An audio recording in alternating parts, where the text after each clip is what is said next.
Okay. Idris from Saudi Arabia was asking about the toothpaste, and he says people say that it nullifies your fasting. And Maimuna was, if I understood her correctly, because there was so much air and interference with her call, she says that she violated her fasting with someone, I think through a fight, and she said verbal bad words. So does this void her fasting? The things that void your fasting, scholars say, are 7. So memorize them, and then you don't have to worry about anything else, because now you know that these 7 nullify your fasting, so anything else does not. First of all, eating and drinking. So eating and drinking, anything that goes into your stomach, through the mouth or through the nose, then this nullifies your fasting. Even if you swallow a stone, it nullifies your fasting. Secondly, whatever takes the role of food and drink, such as the IV, if you have Jazakallaahu, for example, that you can live for 3-4 days without eating and drinking, just because of this IV is going into your veins. So this nullifies your fasting.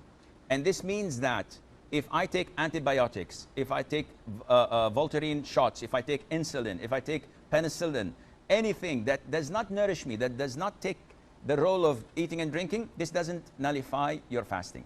So if someone says, if I have to take vaccines, does it affect my fasting? No, it doesn't.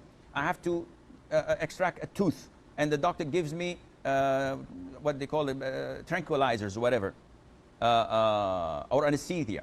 Does it affect my fasting? The answer is no. Thirdly, vomiting intentionally. I ate too much, I have something going on, I don't like it, I put my finger or smell something and I vomit intentionally, this voids my fasting. If I ate too much and I feel disturbed and all of a sudden, without me helping it, I'm throwing up, I'm vomiting, this is unintentional, it doesn't affect your fasting. Fourthly, cupping, and this is an issue of dispute among scholars. So the most authentic opinion, it's safer not to cup while fasting. Cupping is having scratches and slashes on the back of your neck or on your shoulders, and then extracting the rotten blood. And it's a form of healing and medication. It is good. The Prophet encouraged it, alayhi salatu. But during fasting, refrain from it, because it's an issue of dispute. However, taking samples of your blood for the hospital is totally permissible. Bleeding from your gum while the dentist is working, does not affect your fasting. Try not to swallow it. What else? Donating blood, if it wears you down and it's a pint or two, if in this case, make it after Maghrib.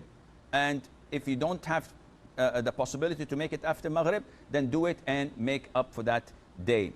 Fifthly, ejaculation. Any person ejaculating while he's awake, of course, because this is different than nocturnal emission. What you suffer or what you have of what they call wet dreams, when you ejaculate while sleeping, this doesn't affect your fasting at all.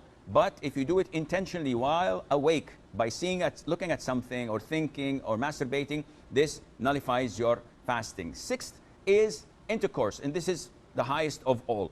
And we spoke about the expiation in the beginning. Seventh is the blood of menses or postnatal bleeding.